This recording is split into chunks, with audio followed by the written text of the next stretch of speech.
ইতিমধ্যে সারা পশ্চিমবঙ্গ জুড়ে SIR form fill আপের কাজ জোর কদমে চলছে।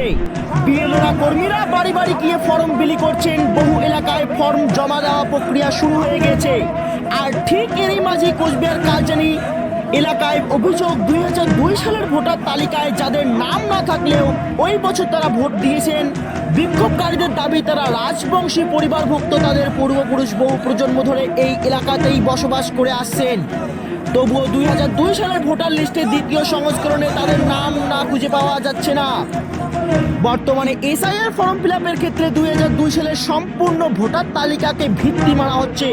ফলে যাদের নাম ওই তালিকায় নেই তারা ফর্মের গুরুত্বপূর্ণ অংশগুলিতে কিভাবে সঠিক তথ্য দিবেন তা নিয়ে চরম দুশ্চিন্তায় পড়েছেন।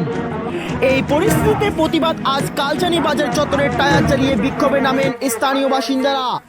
বাজারের মাঝখানে আগুন জ্বালিয়ে অবরোধ সৃষ্টি করেন তারা। তাদের দাবি 2002 সালের পূর্ণাঙ্গ ভোটার তালিকা পরিষ্কারভাবে প্রকাশ করা হোক, যাতে প্রকৃত ভোটাররা ফর্ম ফিল আপ করতে কোনো সমস্যার মুখে না পড়েন। এ বিষয়ে কি জানাচ্ছেন তারা, শুনে নেওয়া যাক।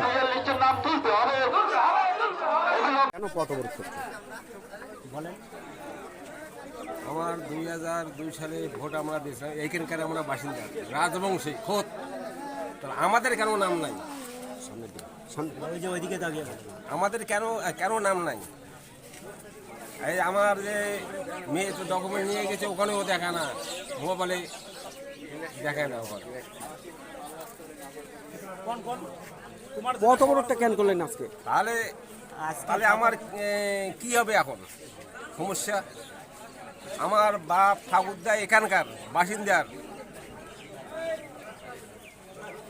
আমাদের নাম নাই। আপনার নামটা বলেন। আমার নাম খগেন রায়।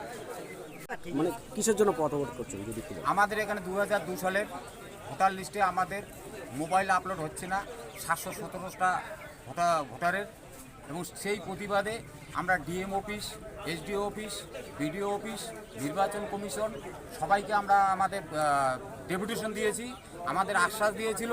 কিন্তু এখন পর্যন্ত দিন দিন আমাদের লাস্ট মুহূর্তে এসে পৌঁছে গেছে, কিন্তু এখন পর্যন্ত আমাদের মোবাইলে কোনো আপলোড নিচ্ছে না। তার প্রতিবাদে আমরা আজ অনির্দিষ্টকালের জন্য ঘোষণা করলাম যে আমাদের এই পথ অবরোধ চলবে যতক্ষণ প্রশাসন লেভেল থেকে বা নির্বাচন কমিশন থেকে যতক্ষণ পর্যন্ত আমাদের এখানে এই সুরার করবে না, ততক্ষণ আমাদের এই কর্মসূচি চলতে থাকবে। আপনার নামটা বলেন। আমার নাম অজয় সরকার।